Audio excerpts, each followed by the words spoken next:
I'm Mrs. Gallegos from Cedargrove School, Charter Oak Unified School District, and I'm the coordinator for Blankets of Love, and this is a tutorial to teach you how to prep blankets. I want to tell you thank you for being a volunteer and being part of the Blankets of Love team. So let me show you the first thing you need to do is to take your material, put the solid color on the bottom, and put your print on the top, the side of the print that you want to show. The next thing you're going to do is trim the top and the bottom to be together so it's the same size. You almost never will get two pieces of material that are exactly the same width and size. So the first thing we need to do is trim it up, and to be sure to take these little roly-poly edges, and we're going to trim those off because we don't want those. All right, so I'm just going to take my scissors and do that next. Some people tape this all out and then cut, and I'm just not that scientific about it. I've made hundreds of these blankets. I've never had anyone give one back because it wasn't exactly perfect. So just know that it doesn't have to be perfect. All right, and I'll show you in just a minute what this looks like when it's all trimmed out.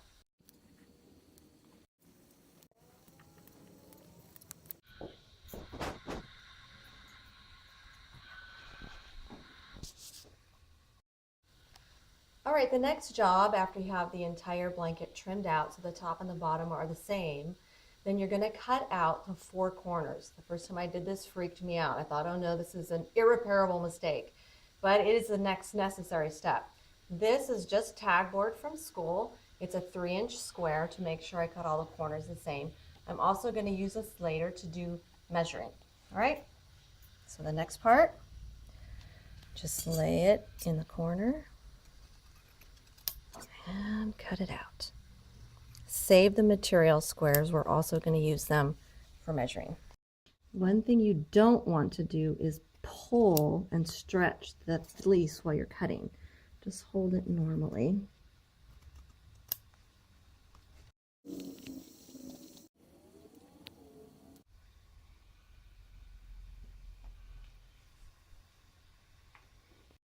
This next part, we're going to be cutting the fringe on the blanket. Because I'm right-handed, I like to start on the left and go to the right. I find that to be easier.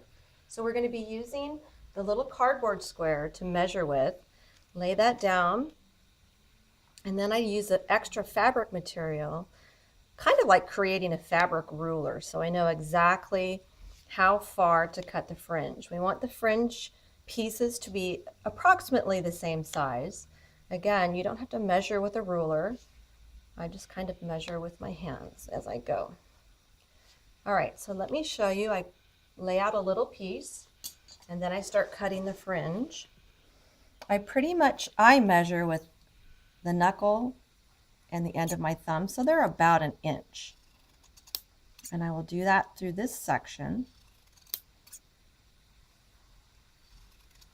If I cut into the little extra material pieces, it doesn't really matter because we're going to throw those away when we're finished. Just using them as a tool.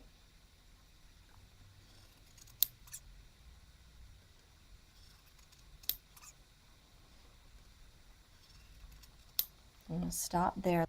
Now let me show you the next part. We're going to be cutting a hole into the fringe pieces so that the top and bottom pieces will stay together. We used to tie them together, and some people do that, take the two pieces and tie it in a knot. But for the kids at school, it's kind of hard to do, and the knots often come untied after you wash and dry them. So the pull-through method pretty much won't come undone. So take the top and bottom and fold it over. And I'm going to cut about a 1/4 inch cut right here. When you open it, it's going to be double that size. You want the hole to be just about enough to put your finger through. Not bigger. Bigger is a problem. The pieces won't stay together. And if the holes are too small, that's a problem too. But if you can get one finger through, that's pretty much perfect.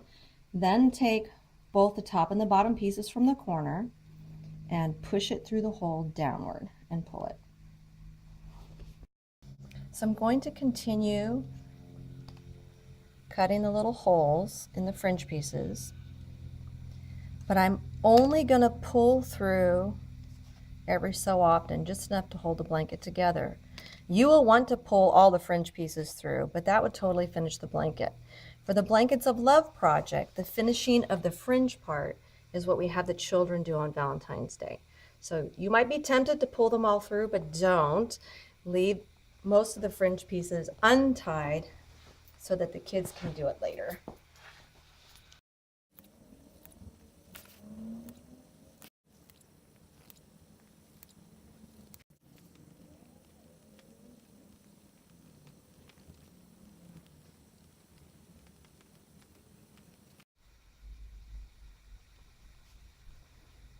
And remember, we're saving most of the fringe for the children to finish at school. So when you're finished cutting the fringe, this is what it should look like when you bring it back to school. Pulling through a few fringe pieces on all of the sides to hold the top and the bottom together, but leaving the fringe pieces in between undone so that the children at school on Valentine's Day could finish the blankets and finish the fringe.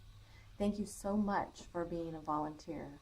Your hours are so appreciated, and every blanket will go to a child in the hospital, and they'll be blessed, and so will their families. Dear Cedargrove Elementary and the Blankets of Love team, I cannot begin to tell you what joy you brought to City of Hope.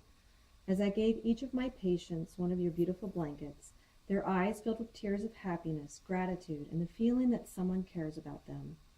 That your school teaches and demonstrates that life's rewards are about giving and caring for others is to be commended. What a wonderful example you are to all of us. Thank you for your love and thoughtfulness. From a nurse at City of Hope. And another letter. Dear Blankets of Love, thank you so much for the thoughtful blanket of love. Our daughter Sky just spent a month at Children's Hospital Los Angeles participating in a much-needed therapy program after a surgery for her epilepsy left her with a weakened right side. Your blanket was adorable, warm, and functional. We love it and continue to use it now that we are back home in our own beds. It provided an emotional boost as well to know that someone was thinking about us while we were under the stress of living in a hospital far from home. Thanks again, and good luck in continuing this fantastic project.